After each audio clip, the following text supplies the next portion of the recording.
Today we're here, it's a beautiful autumn day, stunning conditions at the Winery Surf Cup at Allensbrook Beach. I'm here with Colin Bell.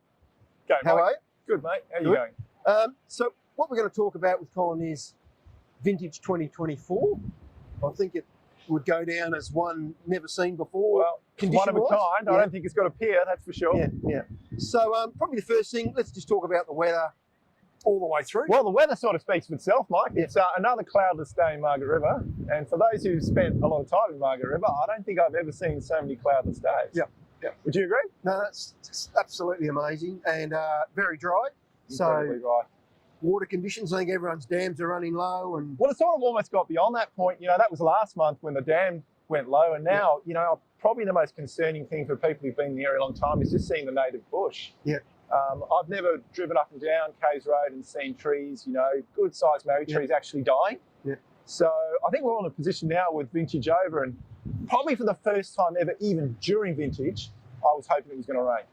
Yeah, no, I'd agree with that. You know, I don't think I've ever felt that before, but really just watching the vines suffer and watching the landscape suffer as much as it was, it's almost become a really big concern. Okay, so going on from that, vintage report as in fruit conditions and then varieties, what did the best and what suffered? All right, well, let's start. Those who had water and those who didn't have water. So if you had a really good resource of water, I think there was ways of managing through the season. I've never seen Margaret River vines so reliant on getting drip irrigation, but this was the year for it because really the dry started, in October? Those who didn't have water, I think we could still achieve some good results, but the yield was really restricted. And probably the bit that got tricky is sometimes the fruit started shriveling maybe before the phenology was ready. So you didn't have a full specification ripening in your tannin and your skins, and you really just had to manage before that fruit sort of puckered up and dehydrated. So sometimes the bome looked a lot higher than physiologically the fruit was. So in the future, if we had another dry year, would there be things you would advise to do differently, or is it just too hard to read a year early?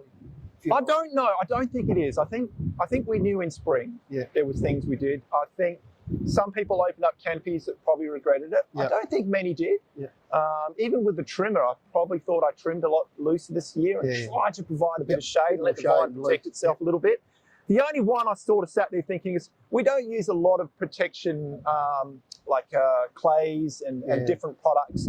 There are some silicates, exactly. I think possibly, Mike, on that one, maybe I thought I could use those for heat spikes. Well, it's sort of scary. You put a product on that slows transpiration down, and in Margaret River, we're always trying to ripen a crop, and it feels a little counterproductive. But I think this year I look back and thought, I probably had a few crops. Some of the potassium silicates will not slow that down. They just actually give you a labour, they don't last long. So so it wears off. Whereas if you go Cal and Clay, you sort of made a commitment to say, I think this heat wave will last and I need this. So potentially I had a few crops, I probably would have done that in hindsight.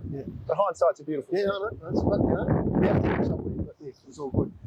And then, so then variety-wise, I think Chardonnays did pretty well because they beat the conditions. Chardonnay did. I mean, it ripened in January and it ripened in heat, but it normally ripens in February in heat, so it wasn't greatly different. I think the winemakers that jumped on it early felt really early. It felt almost a little bit scary to go in, you know, in 18th of January and go and rip the Chardonnay off. But I think the winners did. And I'm not saying the other ones didn't, but it might be a few older school Chardonnays and a few wineries. Good. Then on to the reds. Malbec had a few issues. Malbec went really badly, and there's one thing I'm thinking of, and I don't know if I'm right or wrong there, but in the world, there's not many people who've got own rooted vines. And Margaret River does. And I looked at Malbec in a fair few spots, and I said, well, it appears that its root system's not performing well because a lot of the canopies looked really good, but they're very shriveled in that first heat cycle we had in middle January. We don't have any examples to compare against, but I had a few grafted Malbecs that performed better. And it sort of makes me think in the future, if I was to put a new block of Malbec in, you'd put it on some rootstock. Probably put it on a performance rootstock.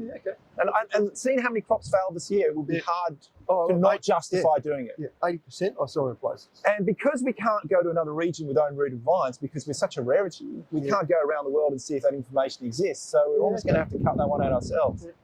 But then we may not get another summer like this for another 10 years or something. I hope so. So Yeah, my feeling is we will, but it won't be next year. You know, everyone's thinking it'll line up, but it may be sooner than another 100 years. Yeah. So you did some weather records, I always temperature do. and stuff. Yeah. You want to give us a little bit of feedback about that? Look, it just blew the chart off. So I've been logging temperature on a GDD since 05. So I've got them all on one graph. It's normally a busy graph because all the lines sit on top of each other, Mike, and you can't find in that many years. But this one was really easy to find because it was so far above. It was as far above as 2006 was below.